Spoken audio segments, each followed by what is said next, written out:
The new numbers, by the way, that are just coming out as we are recording this show that the cloud growth has slowed down, by the way. It is still growing, but it is not growing at the high percentages it was in the past.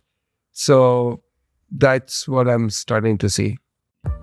This is Sovereign DBaaS Decoded, a podcast for IT leaders and implementers looking to reliably scale database ops while maintaining control of their data stack. In each episode, we join industry experts to discuss the what and why of sovereignty and how you can implement a sovereign DBaaS concept of your own using open source databases, deployment models, and tooling. Let's get started. Hello, and welcome to 2025's first episode of Sovereign DBaaS Decoded. I'm Vinay Joosery, and this episode is brought to you by several nines. And our guest today is Sanjeev Mohan, former analyst at Gartner, and today principal analyst at SanjMo, right? And so you were a former Gartner research VP, and then you left about, what, a year and a half ago, 2 years ago? No, it's 3.5 years ago now. Oh, already? Already. Yes. Time flies. By the way, this is our third year we are doing this inaugural podcast of the year. So yes. So thanks for joining us. Today, Sanjeev, third year, coming. So what's new? I mean, you just got back from Davos. Yeah. So actually, every year, of course, we are in IT data space. So every year there's something new, except in 2025, it's not what's new this year, it's what's new this week, because everything is moving at warp speed. And AI is actually transforming faster than our wildest expectations, I feel, this year.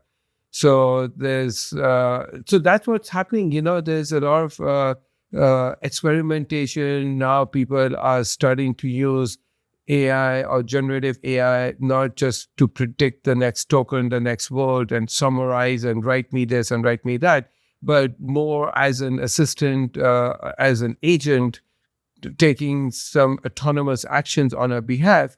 And even though it's still early days for agents, but the speed at which reasoning models are moving and the speed at which the cost is coming down is an harbinger to how deeply entrenched AI is going to be this year. So we just literally kicking it off in 2025.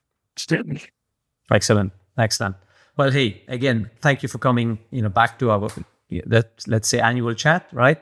So you work with a good cross-section of the data industry, and that's a privilege to have you here. So, to have you here, thank you for, sharing your insights. So what can we expect for today? So we'll get an update from Sanjeev on the state of the cloud.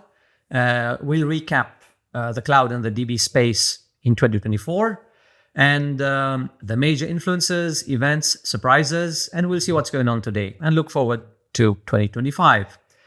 But before we do, let's start with some 24 predictions that we made last year. All right. The first was that the market would shift back to investment mode. Right. Now, has it shifted, or has the bulk of the investment mainly gone to AI? Right, which was what happened the previous year. What do you say?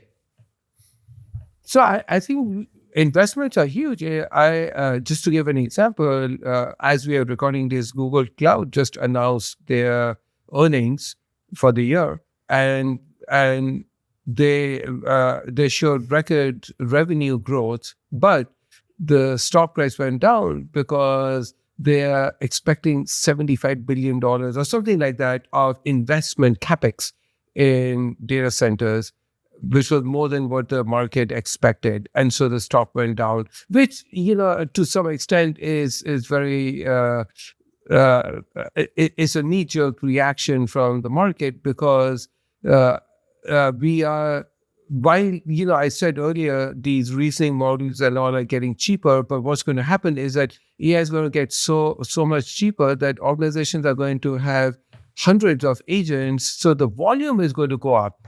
And to serve that volume, you need that investment. So all the big companies, AWS, Microsoft, Google, are still investing at record levels, more than they have in the past. So I still see investments happening tremendously. Yeah, and I guess many of these investments are, in the AI kind of sphere, right? Yeah, correct. Yeah, Now, I mean, you have actually, data centers to serve AI, yes. Yeah. yes, and we should not be surprised. I mean, AI seems to be the new cloud for investors, right? A few years back, I mean, companies would be pressured to go to the cloud, and in a way, keep investors happy, right? Why invest in capex where you can just rent, right? Yeah, And correct. and it seems to be it's the same for AI, right? Pretty much every executive team out there is trying to ride the AI wave, right? Yes. Even if perhaps there's no real plan for it, right? And we can see that it's very tightly coupled with company valuation, right? Is it? So we also had some open questions around regulatory, economic, and technological environments, right? So let's see how they were answered, right? In terms of regulatory environment, right? We did not really see, let's say, more privacy regulation in new countries. Maybe because it's, most countries, they now have their own privacy regulation on their books, right? Yeah. With the provisions coming into force 2024. But there was a key piece of legislation passed on the EU AI Act, which wasn't without its controversy. I don't know if you have any insights on that, coming off Davos. Yeah. So in Davos, it was interesting. I attended a lot of sessions. One session, which was primarily Europeans, if I may. You heard me rant before on your podcast, so here we go again. So a lot of the Europeans were like, turn off GPS, just don't get on the internet, and the big tech companies are stalking you and abusing all the software, all the sensitive information they gather about you. So I heard there were a lot of concerns, but then there's also concern that AI, in fact, in the US, now we have a new president who's withdrawn the executive order on AI that the previous administration had. So there's this lot of concern that AI is unfettered and it can do anything harmful. There are no controls in place. I am a bit conflicted on this point of view because of two reasons. First of all, I really feel that AI is in such a flux and is changing so fast that trying to regulate it is not even possible. And those countries that are trying to regulate it are actually going to pay the price of falling behind in innovation. I think I've said that before on your podcast. So that is one concern I have. But I also want to say that there are already enough guardrails in place. Like GDPR, for instance, protects your personal sensitive data. That it's not like AI is certainly going to devalue everything we've done and just be extremely harmful to humankind. I don't see that happening. So I at some point we will have more regulation, but I don't think we are ready as yet to regulate AI. And I'm okay with the regulation we have at this point in time. So, but that's my point of view, which is a bit American slanted, because in America we don't really, take these regulations that seriously like Europeans do. But then I have to say that, like for example, some of the new models that have just now come out from either US or from China are not available in Italy, for instance. Why? Because they don't trust it. So you know what my friends do in Europe? They VPN and they get access to the same content. So because they know that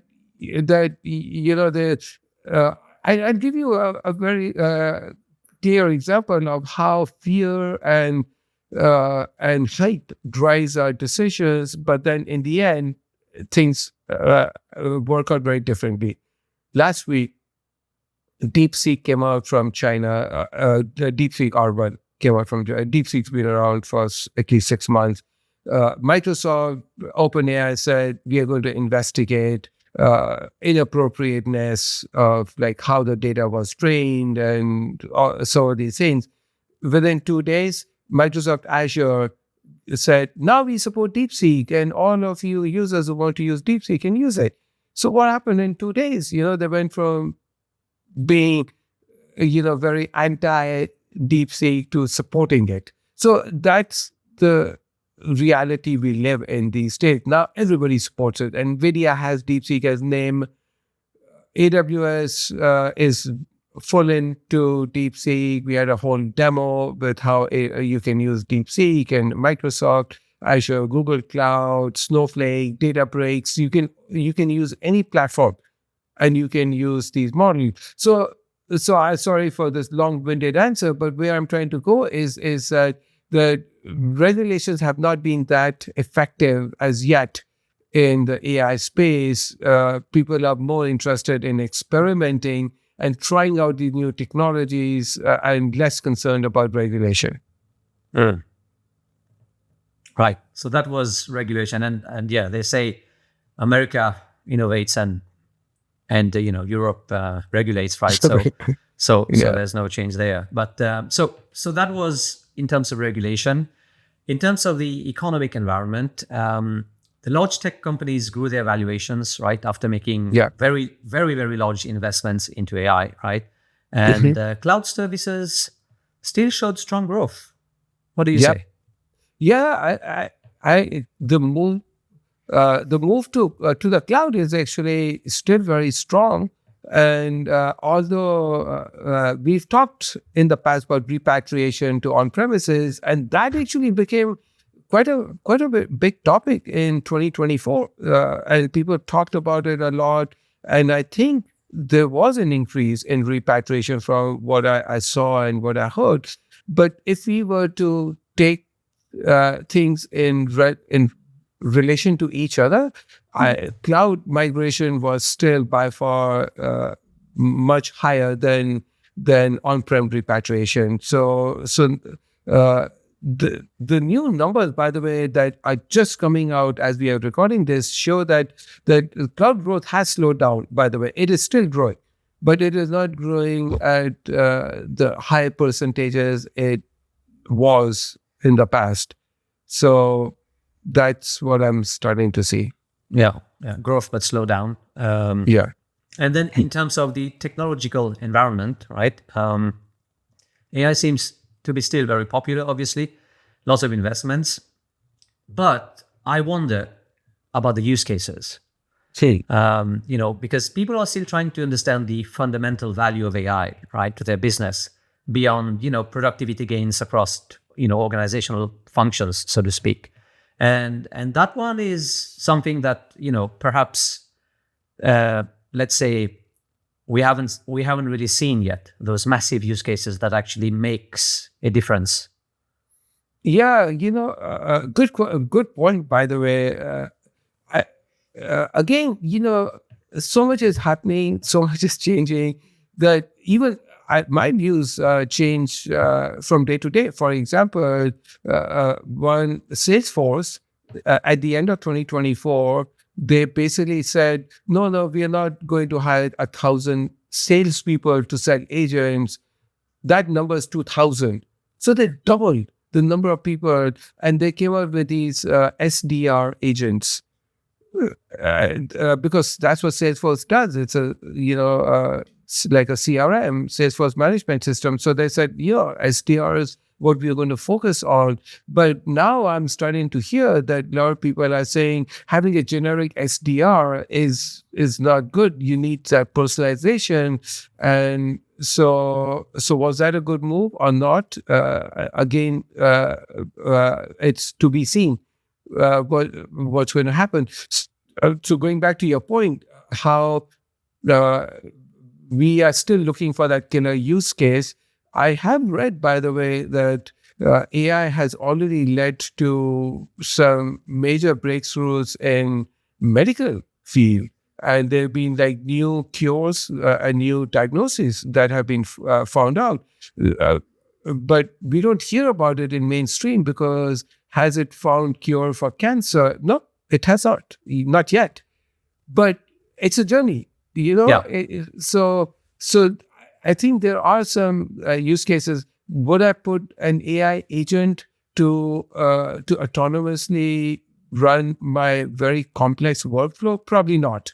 But could I use an AI agent to do competitive intelligence? Let's say, your company wants to know who are the new MySQL or, companies that are doing sovereign DBaaS, for example, because, the new companies that are starting, you have yourself or somebody from your company like Kyle or somebody go and search. It's very time consuming. If you had an agent that crawls the internet, finds that there are these companies, and then it scrapes their website, summarizes it, and then next day you come to work and you have a neat table that says, "Oh, by the way, these new companies came out." Now, would you use that? I'm asking you.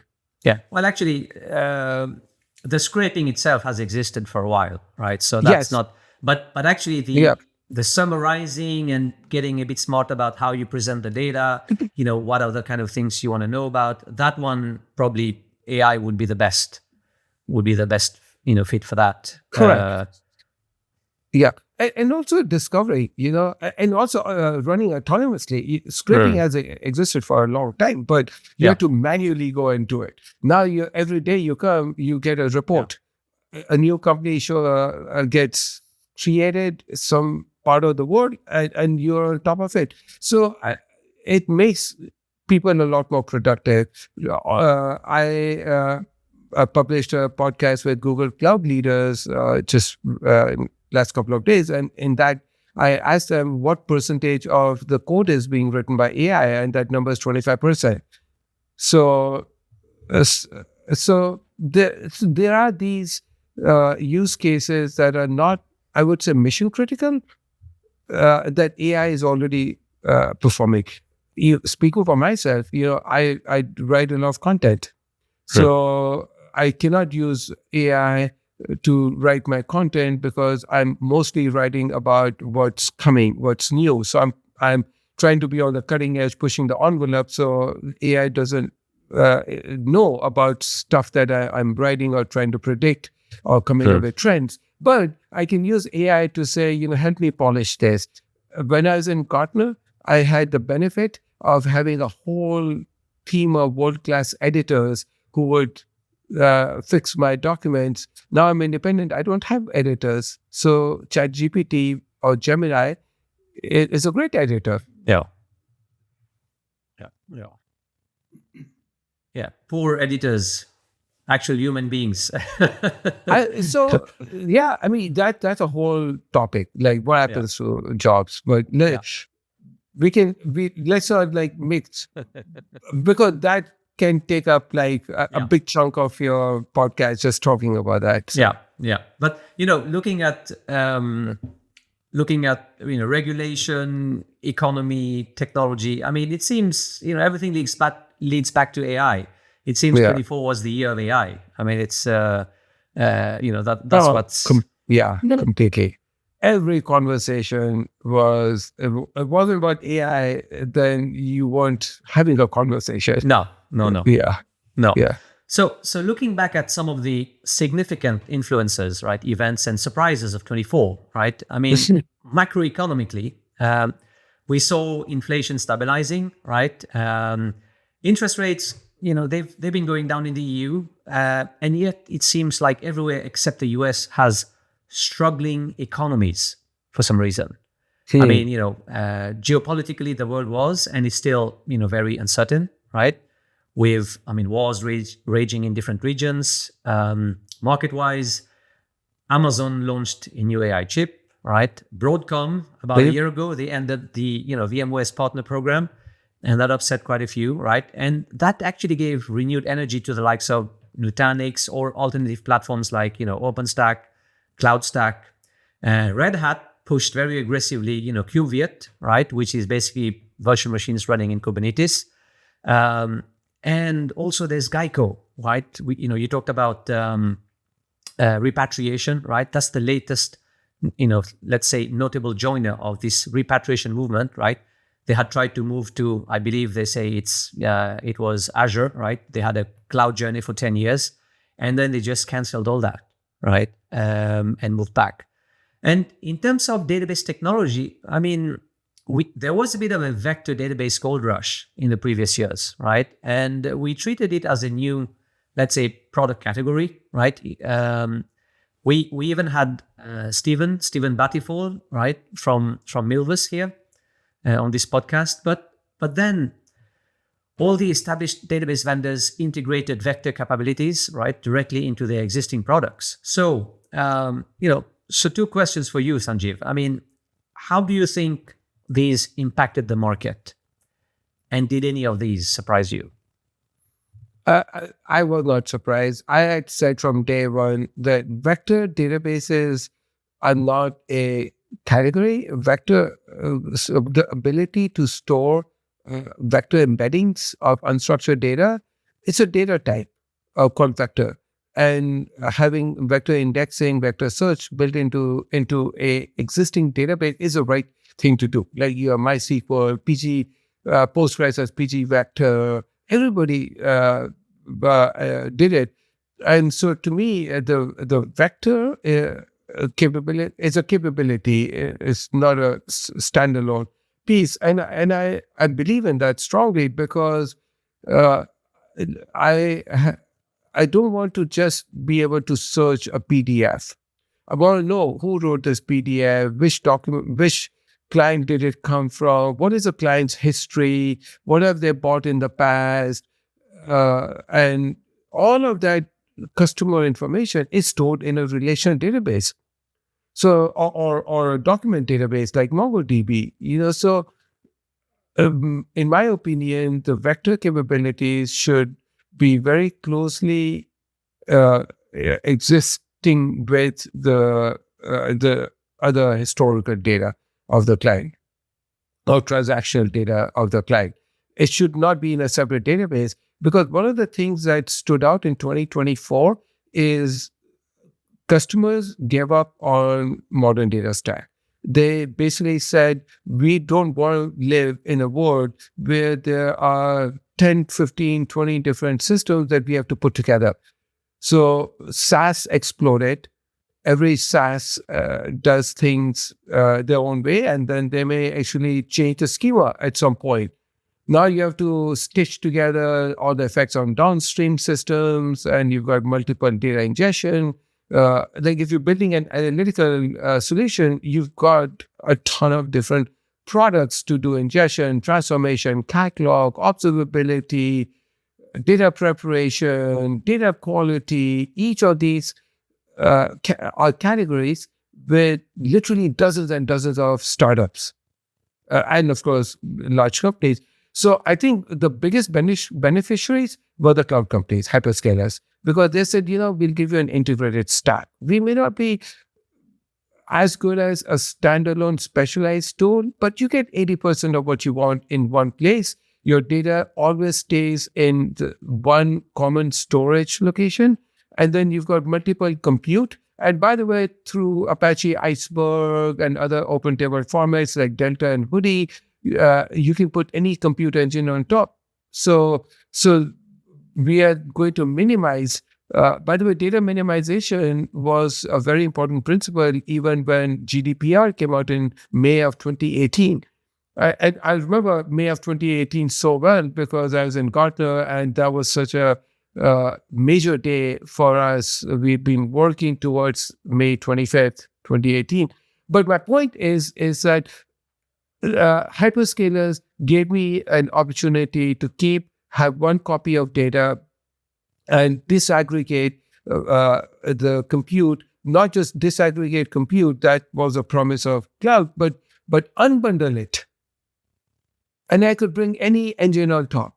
If I love my Apache Spark so much, have at it. If you love pandas, go for it. If you like Starburst or Dremio or DuckDB, which became hugely popular, go for it. You didn't have to use the cloud provider's analytical engine. You could use the analytical engine of your choice. But then they had catalog. They added all the ability to monitor, audit, observe what was going on. AI got integrated into machine learning and all the tooling on top, IDEs. So cloud providers, I think, really did really well. You saw Microsoft earlier in the year came out with Fabric, which was hugely well received just because Microsoft is an incumbent. I cannot speak on its effectiveness, but Microsoft customers liked it. Google came out with Dataplex. And at the end of the year, we were all surprised when Amazon, we went to AWS, and they came out with AWS reInvent. They came out with SageMaker Lakehouse. And they pushed down some of the cataloging Iceberg support down to S3 through something called S3 tables.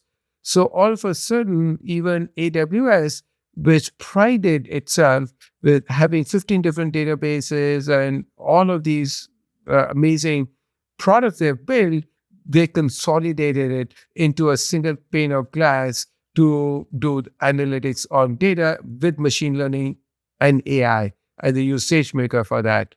So that is how people started consolidating their data AI analytics into one common user interface, common experience. Yeah. Well, I think, in the past, there's been a big movement around polyglot persistence, right? Yeah. Having multiple, use the best data store, use the best tool for the job, basically, right? But yeah, I think the traditional big vendors having a more multi-model approach basically reduces complexity. But it's still, I think it's very ideological because you depends on which enterprise you talk to. Some of them are very, very, let's say, persistent with the fact that you need to have different data stores for things, and that's probably what they've done. And then some others have said, hey, let's just, now MariaDB does vector. Let's just keep using it, and we don't need to bring in something new, right? Yeah. And by the way, I've heard MariaDB's vector implementation is really good. You would know more about it. I'm only just starting to hear. I've heard it's one of the fastest in the industry. Is that correct? Well, it's still new. I think Postgres is massively used, right? Postgres in general, the growth of Postgres everywhere is just exploded. And I think if you look, my impression is MariaDB they've kind of kept an eye on Postgres and see what's going on, right? Because they added support for stored procedures, for PL SQL, right? So you could take your Oracle stored procedures and run it in MariaDB. And then I think at some point they realized, everybody's going AI and vector and we have nothing, right? So yeah, but I don't know yet how, I think it is promising, but I think, time will tell. But from a usage point of view, I think Postgres, PG Vector has a massive, footprint because Postgres itself has flourished in the last few years.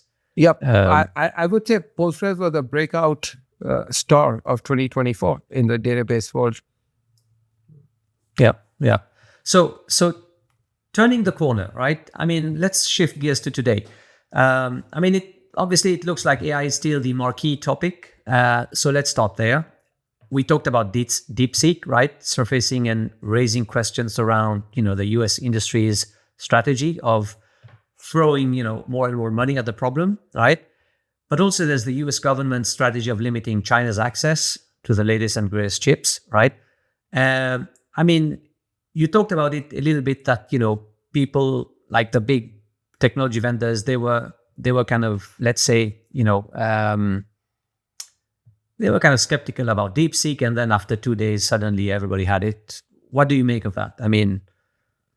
Yeah, so, there is so much competition. It's a Cold War that's going on, and so that was the initial reaction. There's also questions about transparency from a lot of Chinese companies. There's some past history about IP violation. It's all natural that people reacted that way. It's also it was a huge wake up call because Meta has said that the amount of money needed to train Llama 4 is $1 billion. So Llama 4 is not out, it's 3.3 that we're dealing with. And I think it just, how can you sustain? Then Llama 5 will be 1.5 billion, Llama 6 will be 2 billion. It's just not possible. So I think what DeepSeek showed the world is that let's get smarter. And we published our research it's open what we did. And so it's a pretty good technical paper that they published. So I think after a few days of criticizing and questioning, better logic prevailed, and people said, okay, whether they did something who knows whether it really cost them 5.6 or 6 million, or they're hiding that, we don't know. We don't know how they got access to the lower NVIDIA chips, or what they did. But the point is that competition is good. This was a wake-up call. And I know a lot of my friends who are building software, and they're called Claude API, for example, they shifted to DeepSeek, and their cost literally went down to almost zero. And by the way, they took a copy of DeepSeek, they distilled it, and they're hosting it locally. So this whole question about, your data is going to China and who knows how they're going to mine it, went away because they have a local copy of DeepSeek. But they got a really good state-of-the-art reasoning model, and the cost went down to almost zero. So they're rejoicing. Now, of course, people who are in the anti-DeepSeek territory, they can say, well, this data is censored. If you ask DeepSeek a question about the Chinese leadership or Tiananmen Square, it'll draw a blank. But when I talk to my developer friends, they say, do we care about these political questions? We just need a really good foundation model that can execute tasks and build agents for us. For that, it's good enough.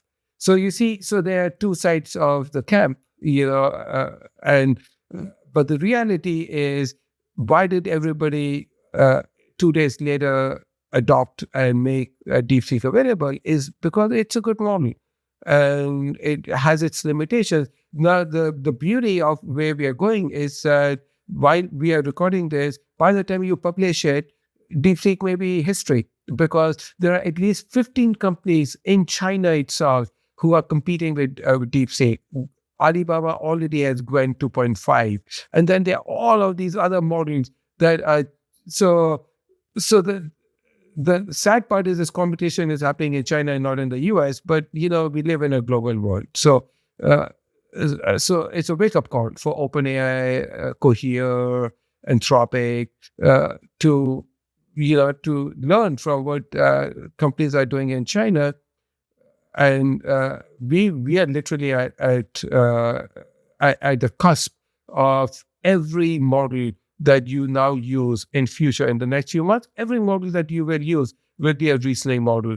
And every model you use will be small enough to run on your laptop. You will not need to have a massive farm of GPUs to run it. And you just... So that is how this movement in China is going to disrupt AI and make it much more accessible, in my opinion. Yeah, and actually, Satya Nadella mentioned it. He talked about it, right? I think he tweeted, Jevons paradox, right? Yes. I mean, as AI gets more efficient and accessible, Yep. right, we will see its use skyrocket, right, turning it into a commodity that we just can't get enough of, right? And and this is interesting, right? Technological advancements make resources more efficient to use.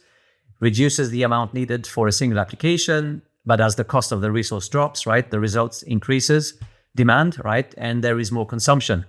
And this is probably what's going to happen. So it's kind of democratizing that resource, and it's getting cheaper, as you mentioned, right?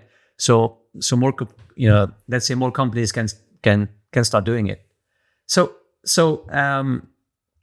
looking back at AI, I mean, are we at peak hype cycle? No, I don't think so. I think the hype cycle is going to go even higher, and but yeah, it's hard to say. But, yeah, because you had the very expensive models. Now you have, I mean, it's got, the price is going down every year anyway, right? But now you have something which is dramatically cheaper, right? But something we kind of touched upon earlier in this call, what is the influence on the job market? So, there will be disruption. Every job will be disrupted. Yourself, myself. I mean, there won't be a job that will be left untouched. But I've been having this. So, just to be honest, I don't get into these discussions because it's a slippery slope. I want to stick to technology and not get into these discussions. But I can share my opinions. And when I look at history and I see all the from printing press to invention of the car or the steam engine or any new technology, it's going to be a game changer. But that doesn't mean that people are going to sit idly. In fact, there's this Time magazine cover, which is 60 years old in March, in a few weeks, that says that computers are going to take over and human beings will have plenty of leisure time and they can devote it to gardening and stuff like that. I don't think we have any leisure time, So I strongly believe that the quality of work we do is going to go up. A lot of busy work is going to be done by AI. Just like when ATMs came out, they took over the work of dispensing cash. I mean, is that a good use of a human being a teller? No. I mean, those tellers became private client bankers, or they took on some more financial advisors, or some really jobs that required more human interaction. So that's how I see it. Yeah. That's interesting. Talking about that. I mean, I worked for a bank. I worked for Swedbank in the late 90s with the internet banking. And at that time, the bank had a transaction cost if you would go to the branch and transfer money. And there was a transaction cost. And the ATM reduced that. And then they came out with that same capability, right, to do these transfers on the internet bank with your browser. And suddenly the transaction cost was just... Depositing your check, you no longer need to go. I remember those days when you had to deposit a check, and then in India, there was a passbook that needed to be manually updated, But, there's something that just crossed my mind. I've never talked about this before. Even for my own job, when I started my career, I was working for Oracle. Oracle has a configuration file called init.aura, which a lot of if Oracle DBAs are watching, they'll get a laugh out of it. Init.aura had hundreds of parameters. I knew every single one of them and how to tune it. The redo logs and the buffer cache, and then there were hidden parameters. So. And I was paid for that. But do you think we would want to pay anyone for that? No, because that's why. I mean, now we've got autonomous databases that are self-healing, self-tuning. So that piece of work went away. But those DBAs are now looking at more exciting ways. So the focus is shifted from technology into business strategy. What does a business need to do to increase its revenues or be better than competition. So these tech people are now more aligned, or should be more aligned with business. And the more aligned you are with business, the less your job is in danger, in my opinion, because you are straddling both the business and technology aspects. Yeah. Yeah. Yeah. So moving to more, let's say, pedestrian concerns, right? It seems that from the CEO surveys, CEO confidence has kind of turned the corner for 25, right? It seems there is a renewed appetite for investment. So will we see some room made for classic, yet key areas like, operational data stores? I mean, everything has been AI. Do you think there will be, more towards the, let's say, the boring stuff? Yes, and I absolutely see that happening because AI has its limitations. The first major limitation is that we up to this point in our careers, we've been used to, let's say, SQL statements or Python programs where they're very deterministic. So with AI, it's probabilistic. So which means it's trying to predict what's going to happen. So that leads to hallucinations. But to fix all that, the number one foundational thing is to have data that's high quality, and it's accessible, it's governed, it's secure.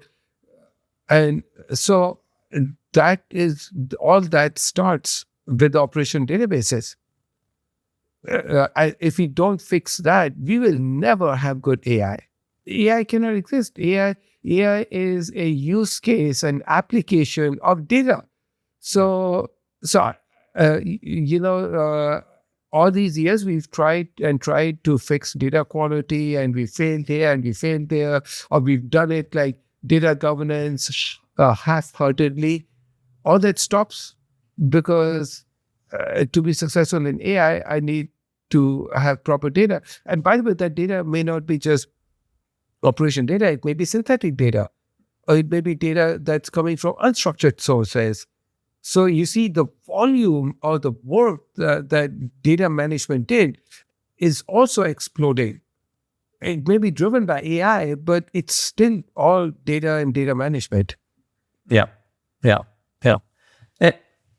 We mentioned that cloud is maybe slowing down a little bit, right? The growth. But what do you think in general? I mean, considering maybe there is an accelerating, repatriation movement, will we see cloud as a transition, transiting from being a destination to an operating model, let's say? So that's already happened. Cloud is an operating model. And one of the reasons why we are starting to see repatriation happen is because the things we expected from a cloud are now available on-prem, like elastic scaling, pay as you go, latest binaries that are upgrades now available on premises.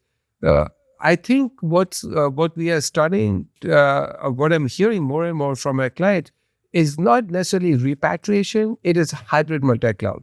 What my clients are saying is that can we not necessarily move data to the cloud to get advantages? Can we leave data where it is and bring the compute to data in a more seamless fashion? And that's why you see a lot of cloud providers doubling down in providing Kubernetes-enabled on-premises execution of the software in a Docker container. So that way, they are still in business. It may not be on their storage in the cloud, but now you can run BigQuery, Omni on premises on that data, but then the logging and all of that can still happen in the cloud. So it's beneficial to the cloud providers, and so bringing compute to your data in a hybrid multi-cloud is really important. Yeah. And I guess it depends also if, imagine you have to have the compute capacity, right? I mean, yeah, correct. Because at some point, we have some clients where they've stuffed, the power density, Yeah, right? They've got stuff, but they can't turn them on, right? There's not enough power to even to the data center to turn on all the stuff they have, right? correct. And then I guess the other thing is, from a CIO perspective, would you actually say, okay, let's dabble with AI? Should we move that workload? Do some projects on Amazon, on Microsoft. Maybe we turn it off after 6 months, right? Because if you're going to do it in your data center, maybe you need to get some GPUs. I mean, these are $1 million GPUs.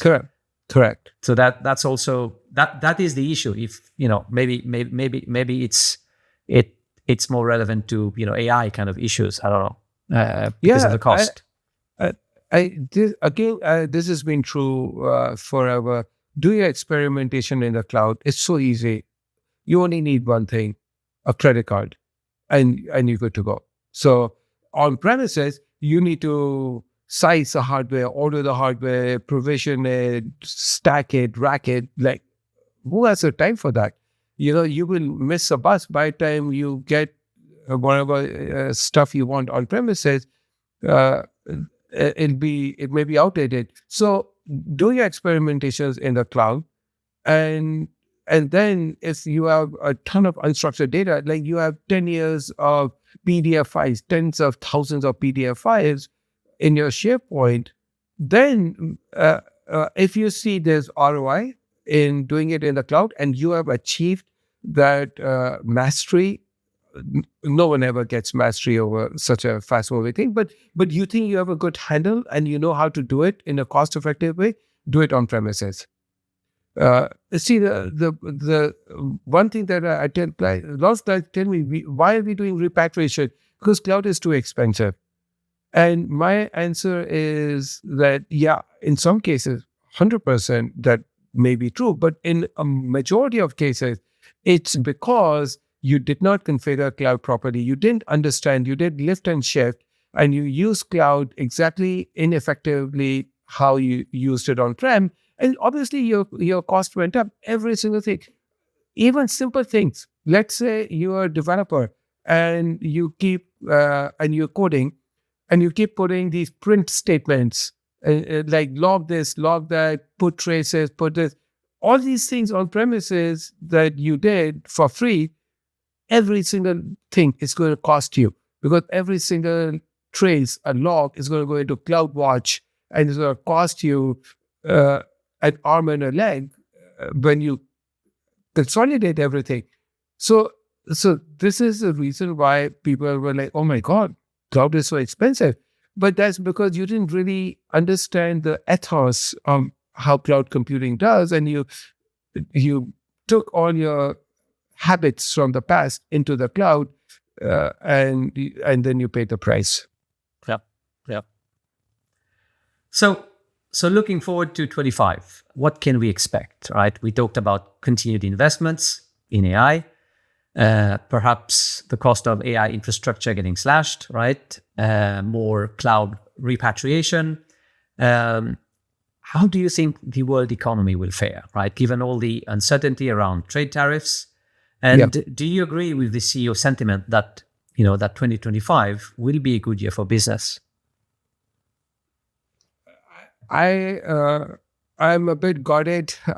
In fact, one of the companies, machine learning companies I work with, had a massive layoff yesterday.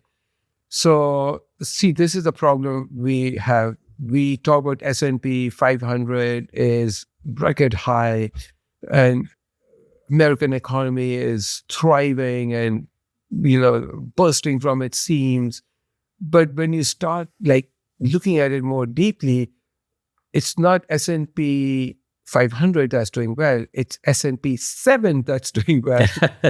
The S&P 493 is still trying to figure it out, And so I'm an optimist, and I think very highly of how 2025 will work. But I know a lot of companies, how many job losses have taken place. Yeah.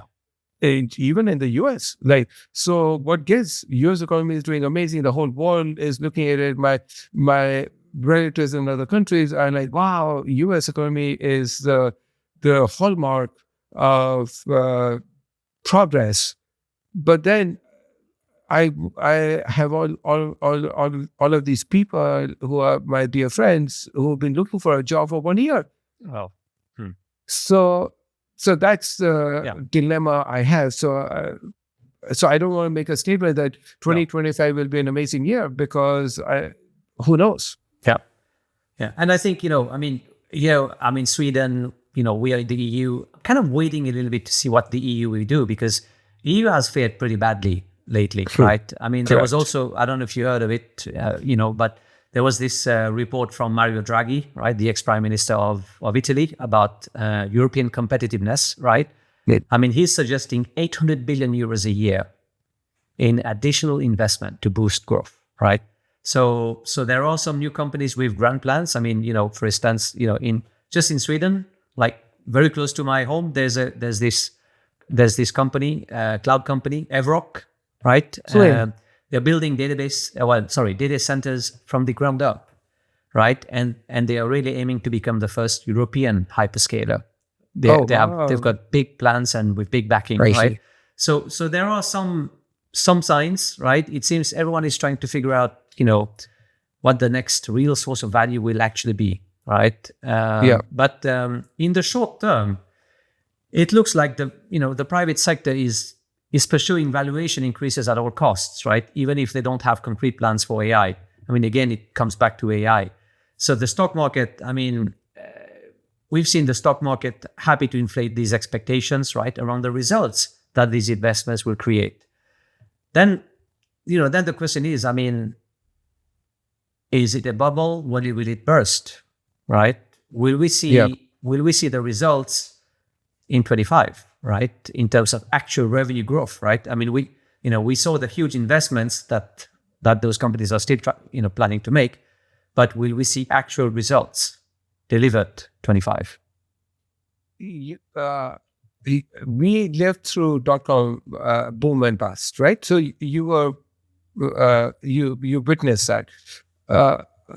.com boom, even now when I look back, was one of the brightest part of my career. I was working for a high-flying company called Scient in San Francisco. I was sent to London. I had a house in Kensington, all paid for. It was a dream that I lived for 1 year, and then the whole thing just crashed and burned, and we lost millions. Literally, this was my past. But did internet shut down and slow? No, it didn't. It just went into a lull. Nobody even talked about what was going on. For example, there was a company, one of the spectacular disasters of .com boom was a company called Webvan, and their stated goal was to deliver groceries to your home, which now we take it for granted. So even if AI companies fail miserably and we have a crash, it's just a matter of time before, so it may not be 2025, it may be 2028. But we will then see that AI is now embedded in everything we do. Yeah. So I'll take that as maybe not in 25, we will see the results. So what are the implications of all these things, right, to databases? Do you have any predictions in general for 25? Databases data by itself has never been more important. When people ask me for trends, I said the mega trend of all time is data, just data itself. So I think the database companies are going to thrive and do better and better. And you were saying earlier about how some companies want this specialized database. But the problem that I'm also encountering is that a lot of these specialized database APIs are now available in a multimodal way. So you've got these databases that say we will store the data, like Postgres, for instance. It's a very good relation database, but it's also a very good JSON database, right? Over the years, they have built more and more native JSON capabilities. So now the question begs, do I need a specialized NoSQL database? And if you look at NoSQL category, there are only one or two companies that do well. Everybody else, not so much. If you look at document databases, MongoDB is by far the leader. And then you got, Couchbase is done relatively well, but there are not that many companies. If you look at graph database, it's Neo4j. They're not, there are dozens of other graph databases, but no one has achieved that level. So, but anyway, to a long answer, but I think database companies are going to do well. Yeah. Mind you, although MongoDB, that's one thing, the stock is down by significant. That is true. Yes. Correct. I don't know. I mean, Oracle stock is up, but it's probably not because of the database. Probably it's mainly because of the AI stuff they're doing. Yep. OCI, their cloud. Yes. Correct. Right. Okay, well, let's wrap up. I mean, thank you, Sanjeev. It's always great to have you with us. We've looked at 24, how it has been sort of a stabilizing year economically, right? We've looked at how AI has dominated market share, again. It remains to be seen whether enterprises will reap the benefits of all the investments made there, right? Perhaps we will see other Geicos, right? Rethink their cloud strategies and repatriate, right? Well, thank you all for listening and have a great 2025. Thank you.